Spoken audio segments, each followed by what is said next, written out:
Imam Mahdi, khilafah Islam, dan fitnah-fitnah besar yang terjadi.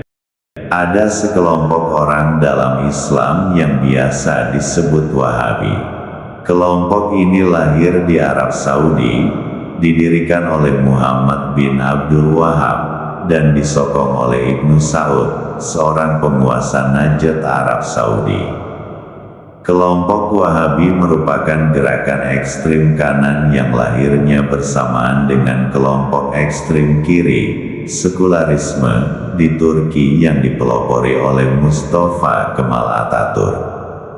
Kelompok Wahabi dengan gerakannya menyerukan kembali kepada Al-Quran dan hadis, mengharamkan tahlil, maulid, membid'ahkan amalan orang yang tidak sama dengannya, bahkan mengkafirkan sesama muslim.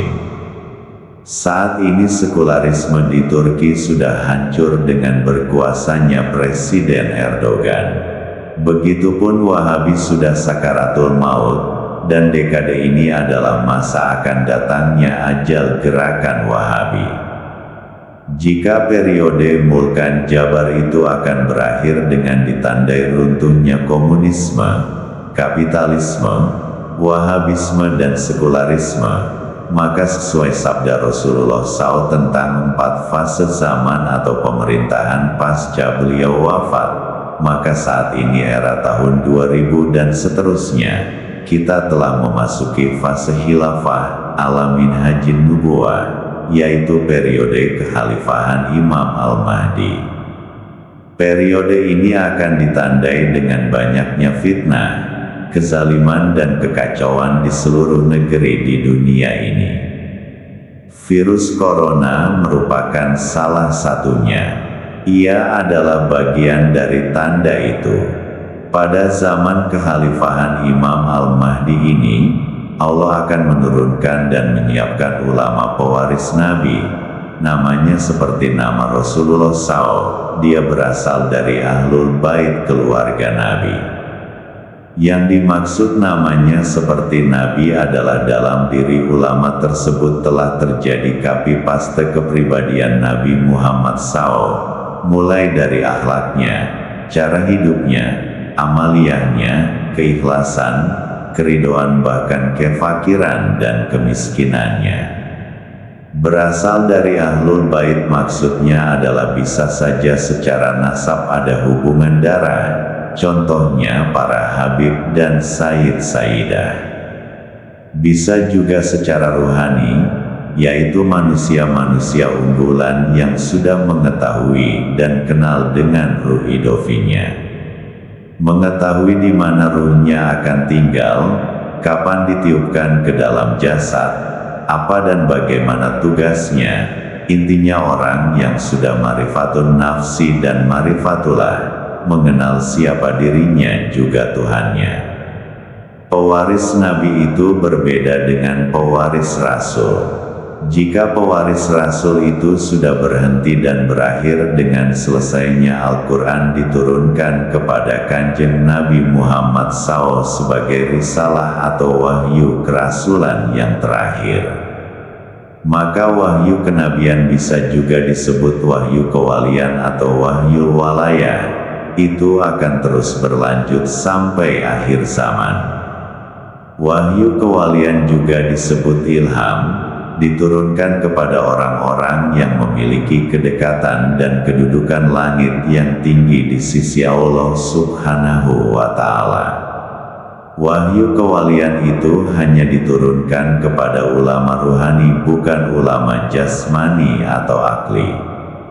Sehingga seorang ulama pakar ilmu agama sehebat apapun, jika dia bukan ulama ruhani, maka pasti tidak akan mendapatkan wahyu atau ilham kewalian. Perlu diketahui bahwa hanya ulama ruhani yang dapat menjadi pewaris para nabi. Salah satu ciri ulama ruhani pewaris Nabi adalah dia diberikan kewenangan menolong terhadap nasib murid atau jamaahnya ketika di alam barzakh atau akhirat. Maka ulama yang begini biasanya dipanggil dengan murabi ruh, bukan murabi kolbi, bukan pula murabi akli. Orang-orang yang tidak paham dengan haliyah ruhani murabi ruh, maka akan mengatakan sesat, karena bisa komunikasi dengan malaikat, komunikasi dengan Rasulullah SAW, mengetahui haliyah kehidupan akhirat, nasib orang di alam barzakh, kedudukan langitnya berapa, bahkan dibukakan rahasia tentang peristiwa atau kejadian yang akan terjadi di masa mendatang. Orang yang menuduh sesat hakikatnya dia tidak paham jika tuduhan itu datang dari orang awam. Tetapi jika tuduhan itu datang dari sesama waliullah, bisa mengandung dua makna. Pertama, sesungguhnya dan hakikatnya itu adalah ujian bagi murid dan jamaah sang wali, untuk mengukur seberapa bersih dan tulus niat dan ketangguhan si murid atau jamaah dalam menapaki trayek gurunya. Pengikut yang kelas kaleng-kaleng akan rontok dan bergelimpangan ruhaninya, meski jasadnya terlihat masih ikut, tapi sejatinya ruhaninya telah KO.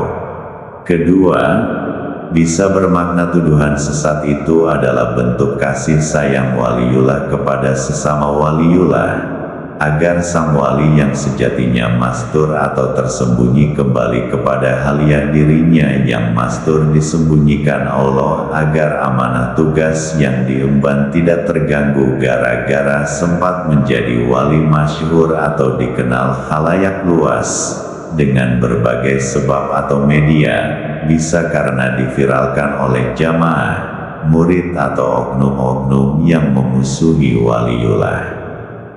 Fitnah-fitnah besar, bisa jadi yang sekarang gembar-gembor khilafah justru ketika Imam Mahdi muncul ia khianat dan memusuhi Imam Mahdi.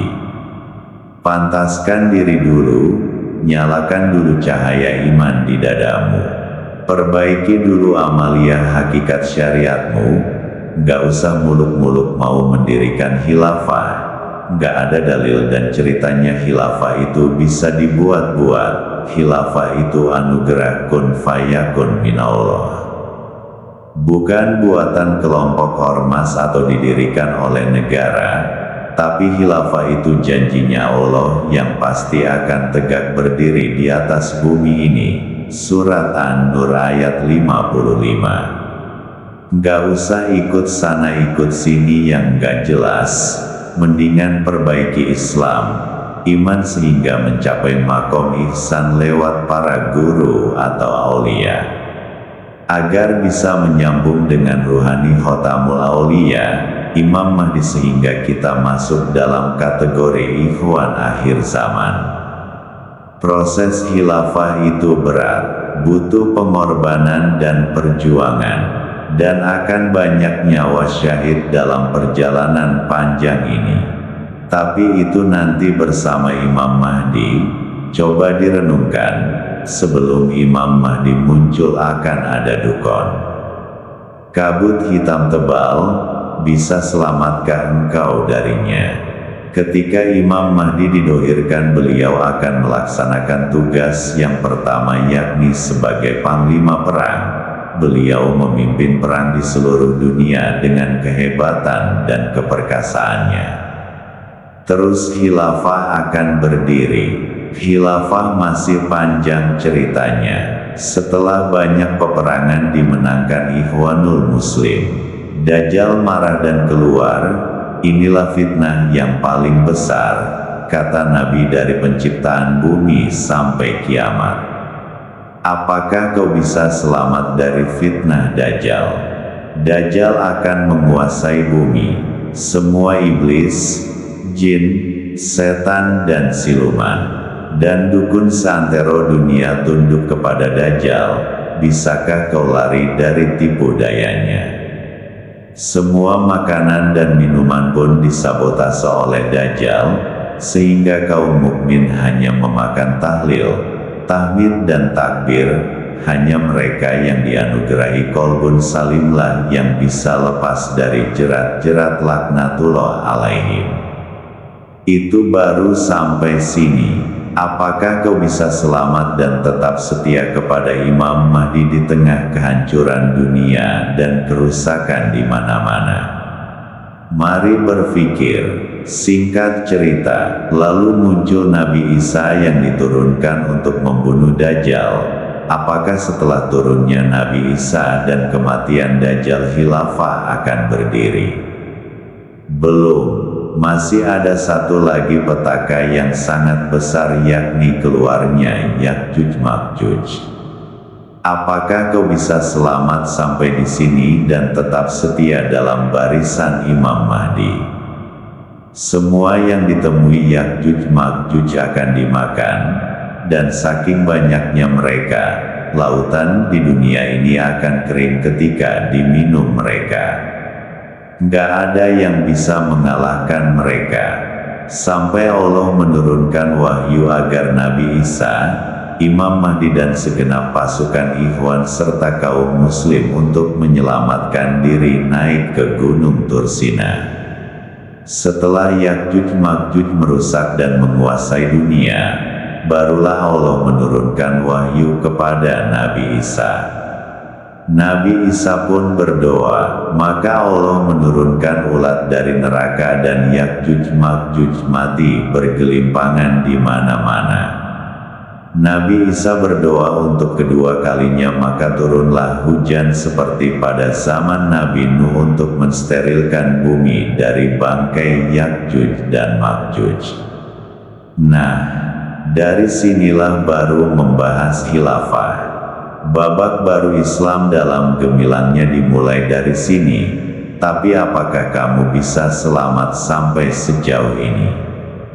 Tugas Imam Mahdi yang kedua, sebagai khalifah, dia akan menata kembali seluruh bumi ini yang tadinya hancur lebur dengan keadilan dan kemakmuran dari seluruh aspek kehidupan, yang mana seluruh isi bumi ini akan dikeluarkan serta rahmat dari langit akan diturunkan semua. Saat itulah kejayaan akhir zaman. Islam dalam masa keemasannya dan Islam mencapai kejayaannya.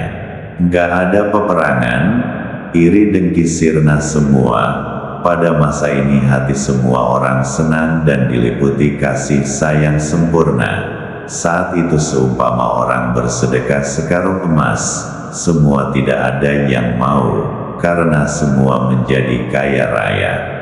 Yakinlah, saatnya nanti, saatnya akan terbuka, matahari akan menyinari dan gelap akan tersingkap. Sang Kiai